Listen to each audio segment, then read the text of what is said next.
জোনাইত ফৰলেন পথ নিৰ্মাণত ব্যাপক অনিয়ম দুৰ্নীতিৰ অভিযোগ ৰাইজৰ পথ অৱৰোধৰ হংকাৰ ৰাইজৰ অকাশজানৰ পৰা অয়ানলৈ নিৰ্মীয়মান চাইলেনযুক্ত পথ নিৰ্মাণত বিভিন্ন ঠাইত সংগঠিত হৈ আহিছে ব্যাপক দুৰ্নীতি অনিয়ম অথচ সন্দেহজনকভাৱে নিমাত জোনাই দল সংগঠন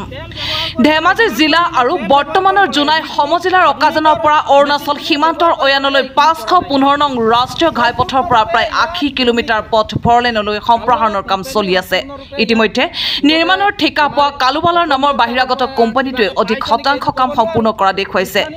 যদিও কালুৱালা কোম্পানীয়ে ফৰলেন নিৰ্মাণৰ আৰম্ভণিৰ পৰা দুৰ্নীতি অনিয়মৰ আশ্ৰয় লোৱাৰ অভিযোগ কৰি আহিছে স্থানীয় ৰাইজে এই সন্দৰ্ভত জোনাই বাৰ্তাই ধাৰাবাহিকভাৱে বাতৰি সম্প্ৰচাৰ কৰি আহিছে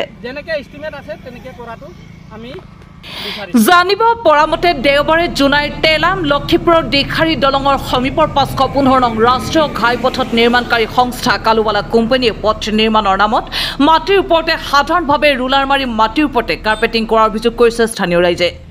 ৰাইজৰ অভিযোগ নিৰ্মাণকাৰী ঠিকাদাৰী সংস্থাই ৰাষ্ট্ৰীয় ঘাইপথ নিৰ্মাণৰ কোনো নীতি নিয়ম নমনাকৈ ৰাইজে অভিযোগ কৰাৰ পিছতো নিজ মই মতালিৰে নিৰ্মাণ কাৰ্য চলাই আহিছে বুলি জানিবলৈ দিয়ে সেয়ে স্থানীয় জাতীয় সংগঠন আৰু জোনাই স্থানীয় বিধায়ক ভুৱন পেগুক উক্ত গুৰুত্বপূৰ্ণ পথ নিৰ্মাণৰ অনিয়মৰ খবৰ লৈ উচিত ব্যৱস্থা গ্ৰহণ আৰু সঠিকভাৱে পথটো নিৰ্মাণ কৰিবলৈ দাবী জনাইছে কিয়নো এই ৰাষ্ট্ৰীয় ঘাইপথটোৰ গুৰুত্ব অসম আৰু মধ্য অৰুণাচলৰ লগতে দেশৰ নিৰাপত্তাৰ দিশতো অপৰিসীম কিয়নো দেশৰ জৰুৰীকালীন অৱস্থাত স্থল সেনাবাহিনীয়ে চুবুৰীয়া চীন সীমান্তৰ টুটিং গেলিং নানিনি আদিৰ লগতে বিভিন্ন প্ৰান্তৰ পৰা অৰুণাচলৰ বিভিন্ন পৰ্যটন ঠাইলৈ এই পথেদি অসমৰ তেজপুৰ আৰু ডিব্ৰুগড় বগীবিল দলং হৈ যাব লাগে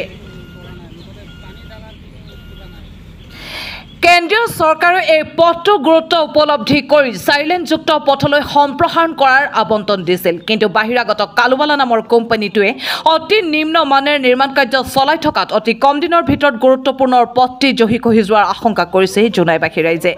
কিন্তু তাৰ বিপৰীতে ধাৰাবাহিকভাৱে পথ নিৰ্মাণত অনিয়ম হৈছে বুলি বাতৰি প্ৰচাৰ হোৱাৰ পিছতো কোনো ব্যৱস্থা গ্ৰহণ কৰা পৰিলক্ষিত হোৱা নাই উল্লেখযোগ্য যে এতিয়া ডাঙৰ প্ৰশ্নটো হ'ল কাৰ আশীৰ্বাদত বাহিৰাগত ঠিকাদাৰী কোম্পানী কালুৱালাই নিজ মই মতালিৰে প্ৰাককলন মতে পথ নিৰ্মাণ নকৰিলেও নিৰ্মাণ কাৰ্য চলাই যাবলৈ সক্ষম হৈছে তাৰ ওপৰত এক উচিত তদন্ত কৰি দোষীক উচিত শাস্তি বিহিবলৈ দাবী জনাইছে স্থানীয় ৰাইজে কাৰণ এইখন ৰাস্তা আমাৰ 515 নং ৰাষ্ট্ৰীয় ঘাইপথ হয় ইয়াত যিখিনি এতিয়া কালুৱালা কোম্পানীয়ে কামখিনি চলাই আছে এইখিনি পুৰা দুৰ্নীতিৰে কামখিনি চলাই আছে এতিয়া চাওক আমাৰ এইখিনি ৰাস্তাত ৰাতিপুৱা কোনো পিচিং কৰা নাই পানী দি ৰুলাৰ মাৰা নাই তাৰ ওপৰত মুঠতে এনেই মানে একো ইয়াত কিবাই নাই তেনেকৈ এইখিনি ৰাস্তা এতিয়া বনাই আছে 1 কিলোমিটাৰ এতিয়া ক'ব গ'লে দিকাৰী নদীলৈকে 500 মিটাৰ হ'ব নেকি এইখিনি কাম মুঠতে ধেমালিৰ লিখীয়া কামখিনি কৰি আছে এইটো কাৰণে আমি জনাব বিচাৰোঁ স্থানীয় লক্ষীপুৰ বাসিন্দা হিচাপে আমি জনাব বিচাৰোঁ যে এইখিনি কাম তদন্ত কৰক মুঠতে য'ত যেনেকৈ ইষ্টিমেট আছে সেইমতে কাম কৰিবৰ কাৰণে বিভাগীয় কৰ্তৃপক্ষক তথা এই কালুৱালা ঠিকাদাৰক আমি সম্পূৰ্ণৰূপে দাবী জনাইছোঁ অন্যথা আমি কাইলৈ পথ অৱৰোধ কৰিবলৈ আমি কুণ্ঠাবোধ নকৰোঁ মই এইটো প্ৰথমে য'ত নেকি ৰুলাৰ মাৰি পানী ঢালি ৰুলাৰ কৰিব লাগে তাৰপিছত ঝাৰু মাৰিব লাগে তাৰপিছত আপোনাৰ অইল ঢালিব লাগে যিখিনি পৰিমাণৰ ঢালিব লাগে এইখিনি ঢালা নাই